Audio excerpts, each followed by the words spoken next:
Hi guys, Tony here with a new lesson. Thank you very much for joining me. Today I'm going to show you the one thing that really elevated my playing to the next level. Before I started connecting chords and scales together, I would say my playing was very average, very samey, because when someone asks you to play something, you can really just play a bunch of chords, right?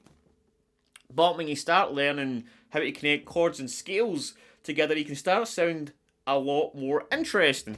You can start to sound a lot more interesting because my favourite guitarists are people like John Mayer and John Frusciante.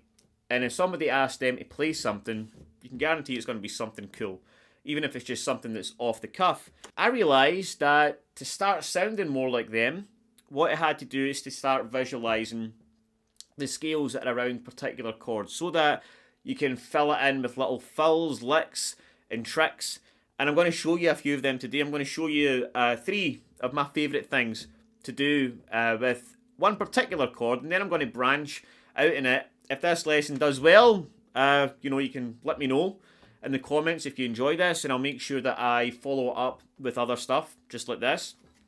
But today we're going to focus on the E-shaped bar chord and things that are around that. Alright, the scales that are around that and a couple of little tricks that I practice all the time and I see people like John Mayer do all the time. I mention John Mayer a lot because he is a big influence on me. Actually, the first move is inspired by him. If you look at the A or the E-shaped bar chord, sorry, I'm playing an A chord here on the 5th fret, right? And if you take something like Olivia, he's playing this.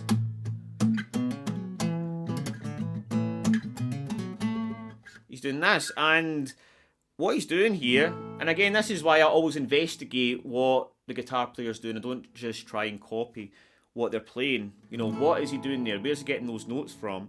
So,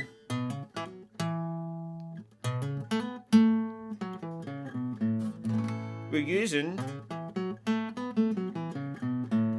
shape 3 of the pentatonic scale, which really flows right off that E-shaped bar chord. And of course this is movable. Even if I just played the E chord here. Right, and right away that's something really cool you can mess about with because it's really nice under the fingers.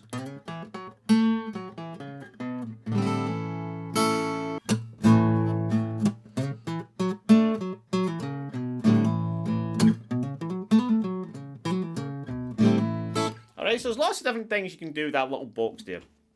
But I want to take our attention to another really great box which we can do many cool things with. Alright, so again, A chord or the E-shaped bar chord. Look at this. At the side. Now at the very bottom we've got this little box. Alright, and there's many cool things that can be done right here. We've got shape 2 of the pentatonic scale here. Alright, and one thing we can do is we can bend, alright, on the B string. Alright, come back here to the major 3rd and the 6th fret. Another cool thing we can do is we can hammer on to that major 3rd from the minor 3rd, which gives us that real bluesy minor to major sound. Right, come back to the root there. And again, this is movable.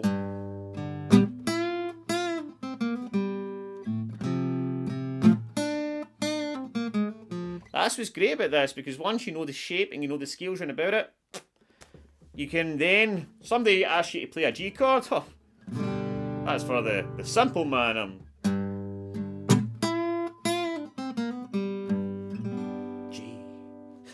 You know, I don't do that, by the way, but you could. Anyways, right, so we have this little move, and when you get your finger here, you can then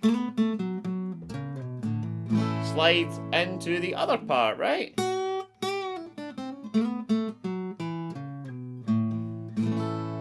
And then the limits are limitless, my friend.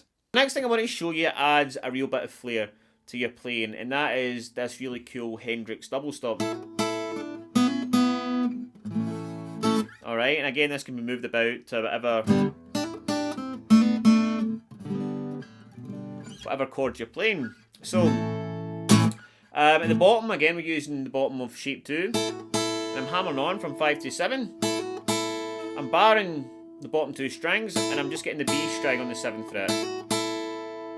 7 on G, and I'm making this little shape here, my index finger on 4, my middle on 5, and the B. I'm getting those 2 strings together. Hammering on 6, back off again.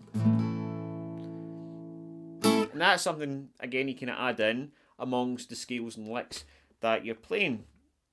So a cool way to practice all this and bring everything together is to play a little chord progression. We could just go between A and B minor and implement all of those little licks that we just did. And we've got B minor here. We can use that scale, or we can also use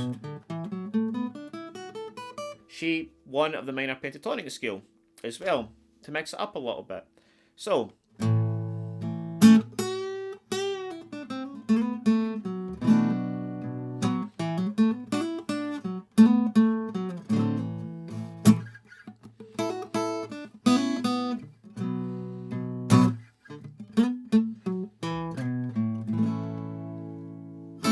something like that. And of course, you can mix it up, do your own thing with it, and just go back and forth between those 2 chords and practice everything that we just did. Anyways, I hope you enjoyed that. That's a fun one. And again, if you want to see more stuff like this, over more chords, we could look at the A shape. We could look at the D shape. Many other things that we can do with all the different chord shapes. So let me know in the comments, and I'll see you soon with a new lesson.